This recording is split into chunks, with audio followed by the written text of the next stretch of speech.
ये आकाशवाणी रायपुर है। छत्तीसगढ़ी समाचार बुलेटिन के संग मीनल तिवारी की जय जोहार। अब सुनो आज के प्रमुख समाचार।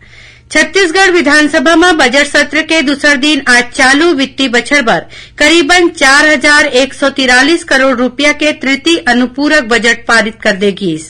भारतीय सेना में जेसीओ और ओआर पद में भर्ती बर online registration join Indian army website में हुआ थे।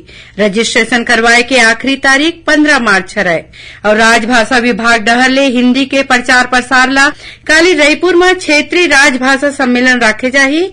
केंद्रीय गृह राज्य मंत्री अजय कुमार मिश्रा होंगी शामिल। अब समाचार विस्तार ले।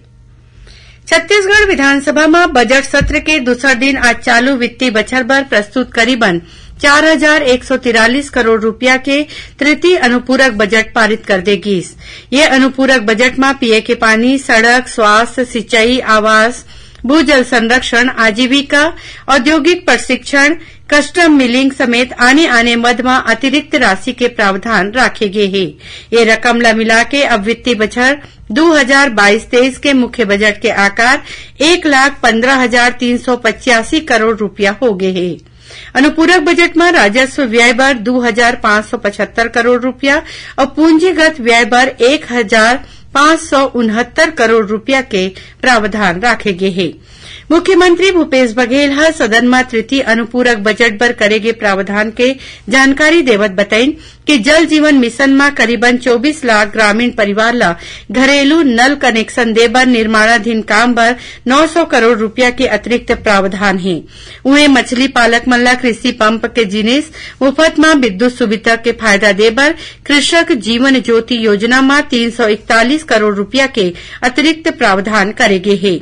एकर संगे संग प्रधानमंत्री ग्राम सड़क योजना में बनत रद्दा बर 321 करोड़ रुपया और राष्ट्रीय स्वास्थ्य मिशन योजना बर 250 करोड़ रुपया रखे गए हैं। मुख्यमंत्री यह कहिन कि अनुपूरक बजट में प्रधानमंत्री आवास योजना ग्रामीण खातिर 116 करोड़ रुपया के प्रावधान है। उन्हें राष्ट्रीय आजीविका मिशन योजना पर 60 करोड़ 59 लाख रुपया के प्रावधान करेगे है। सुप्रीम कोर्ट आज फैसला सुनाए है कि मुख्य निर्वाचन आयुक्त और निर्वाचन आयुक्त मन के नियुक्ति राष्ट्रपति कोतिले प्रधानमंत्री लोकसभा में विपक्ष के नेता और भारत के मुख्य न्यायाधीश के एक समिति के सलाह में करे जाही। न्यायमूर्ति के.एम. जोसेफ के अगुवाई वाले 5 न्यायाधीश के संविधान पीठ कहिन कि ये संबंध में संसद कोतिले कानून नहीं बने तक ये पैनल लागू रही। ये पीठ भारत के निर्वाचन आयोग के सदस्य मन के नियुक्ति प्रक्रिया में सुधार के मांग वाले याचिका ऊपर सुनवाई करत रहीन। भारतीय सेना में जेसीओ और ओआर पद में भर्ती बर अभी ऑनलाइन रजिस्ट्रेशन होवत है। ये online registration join Indian army website में होवत है। रजिस्ट्रेशन करवाए के आखिरी तारीख अवैया 15 मार्च है। सेना भर्ती कार्यालय रायपुर के निदेशक कर्नल नरेंद्र प्रसाद सेमल्टी आज मीडिया ले गोट बात करत बताइन कि भर्ती प्रक्रिया में वही उम्मीदवार शामिल हो सके जौन मन अपन रजिस्ट्रेशन करवाए हैं। रजिस्ट्रेशन करवाए बर उम्मीदवार तीर आधार कार्ड और 10वीं के सर्टिफिकेट होना जरूरी है। रजिस्ट्रेशन के बेरा परीक्षा फीस के रूप में 500 रुपया के भुगतान होना है, जेमा ले उम्मीदवार ला सिर्फ 250 रुपया ही देबर पड़ी। बाकी रकम सेना कोतिले वहन करे जाही। भुगतान के बाद उम्मीदवार ला रोल नंबर दे जाही। छत्तीसगढ़ राज्य के उम्मीदवार बर रायपुर, भिलाई, दुर्ग और बिलासपुर में ऑनलाइन परीक्षा ले जाही। ऑनलाइन सीईई परीक्षा में सफल उम्मीदवार ला भर्ती रैली में शामिल होए के मौका मिली, जिहां उखर शारीरिक दक्षता और स्वास्थ्य के आधार में अंक मिली। आखिरी मेरिट लिस्ट ऑनलाइन सीईई और शारीरिक परीक्षा के अंक ला मिला के तय होही। सेना भर्ती कार्यालय है जम्मू इच्छुक उम्मीदवार मन ला कहे है कि ये भर्ती प्रक्रिया निष्पक्ष है और इसमें कोनो भी किस्म के बाहरी लोगन के हस्तक्षेप संभव नहीं है। एकर सेती कोनो भी दलाल के चंगुल में झन फंसे। छत्तीसगढ़ी समाचार बुलेटिन आप मन आकाशवाणी रायपुर ले सुनत हव। अब आगू बढ़बो बाचे समाचार कोती। राजभाषा विभाग डहर ले हिन्दी के प्रचार प्रसार ला बढ़ावा देबर क्षेत्रीय सम्मेलन राखे जाथे।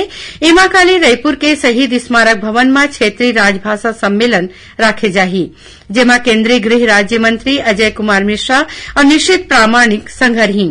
ये जानकारी आज रायपुर में पत्रकार वार्ता में राजभाषा विभाग के निदेशक बीएल मीणा हदीन। उमन बताइन कि सम्मेलन में केंद्र सरकार के कार्यालय, बैंक और उपक्रम ला 96 श्रेणी में इनाम दे जाही। छत्तीसगढ़ माध्यमिक शिक्षा मंडल की कक्षा 10वीं के बोर्ड परीक्षा आज ले शुरू हो गई। आज पहली पेपर हिंदी भाषा के रहीस। ये परीक्षा में प्रदेश भर के 3,37,000 ले ज्यादा परीक्षार्थी शामिल हुआ थे। एक बार 2,408 परीक्षा केंद्र बनाए गए हैं। 10वीं के परीक्षा में रायपुर जिला ले सबले ज्यादा परीक्षार्थी शामिल हुआ थे। उन्हें 12वीं के परीक्षा काली ले शुरू हुए है। ये परीक्षा में नकल रोके बर उड़न दस्ता टीम बनाए गए है, जो परीक्षा केंद्र में जाके जांच करत है। रोग प्रतिरोधक क्षमता बढ़ाए बर काली 3 मार्च के रायपुर के शासकीय आयुर्वेद महाविद्यालय चिकित्सालय में लइका मन ला स्वर्ण प्राशन कराए जाही। आयुर्वेद महाविद्यालय चिकित्सालय में हर पुष्य नक्षत्र तिथि में 0 ले 16 बछर तक लइका मन ला स्वर्ण प्राशन कराए जाथे। चिकित्सालय के कौमार भृत्य बाल रोग विभाग में बिहनिया 9 बजे ले मंझनिया 3 बजे तक एकर सेवन कराए जाथे। ये औषधि लइका मन के शारीरिक और मानसिक विकास में मदद करथे। प्रदेश के 10 आकांक्षी जिला में बालिका मन के स्वास्थ्य संबंधी देखभाल और पूरक पोषण आहार देवाए बर राज्य सरकार जल्दी पहल करही। बेटी बचाओ बेटी पढ़ाओ योजना ला राज्य के जम्मू जिला में बढ़वार करे के योजना है। ये जानकारी महिला और बाल विकास मंत्री अनिला भेड़िया कल रायपुर में महिला सुरक्षा और पोषण जागरूकता कार्यशाला में बोलत कहीन। साइंस कॉलेज परिसर में राखे गए ये कार्यशाला में माई लोगन मन ला आत्मरक्षा के तौर तरीका सिखोएगी। संगे संग ओमन ला साइबर क्राइम ले बचाव और महिला अधिकार कोती जागरूक घलो करेगी।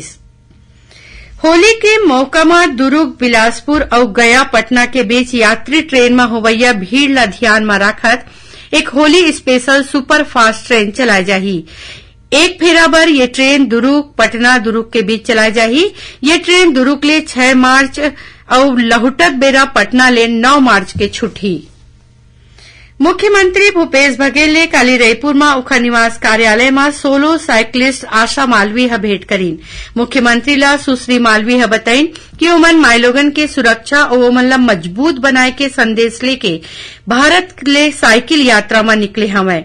ओमन बताइन कि अब तक ओमन 9 राज्य में 9,600 किलोमीटर के दूरी तय करके 10वां राज्य छत्तीसगढ़ में पहुंचे हैं। छत्तीसगढ़ के क्षेत्रीय राजवंश विषय में राष्ट्रीय शोध संगोष्ठी काली ले रायपुर के महंत घासीदास स्मारक संग्रहालय में शुरू हुई। पुरातत्व, अभिलेखागार और संग्रहालय विभाग कोती ले राखे गए ये संगोष्ठी 5 मार्च तक चली। विभागीय अधिकारी मन बताइन कि प्रदेश के क्षेत्रीय राजवंश ले संबंधित मिले स्रोत के शोध अध्ययन ले अभी के इतिहास के आने पक्ष ला आगू लाए और क्षेत्रीय इतिहास लेखन के समस्या में गोट बात करे के उद्देश्य ले ये गोष्ठी राखे जाथे।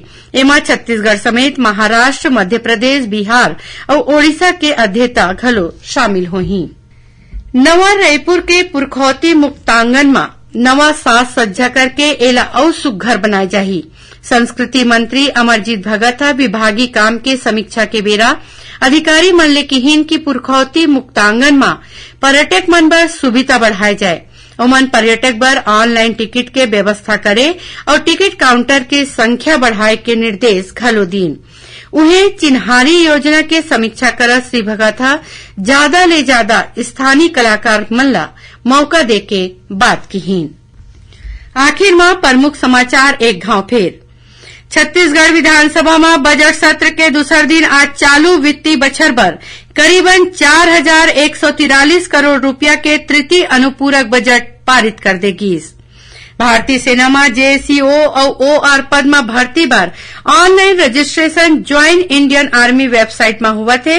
रजिस्ट्रेशन करवाए के आखिरी तारीख 15 मार्च है। और राजभाषा विभाग डहर ले हिन्दी के प्रचार प्रसार ला बढ़ावा देबर कल रायपुर में क्षेत्रीय राजभाषा सम्मेलन राखे जाही। केंद्रीय गृह राज्य मंत्री अजय कुमार मिश्रा होही शामिल। एकरे संग छत्तीसगढ़ी समाचार बुलेटिन इहे सिरावत है। जय जोहार।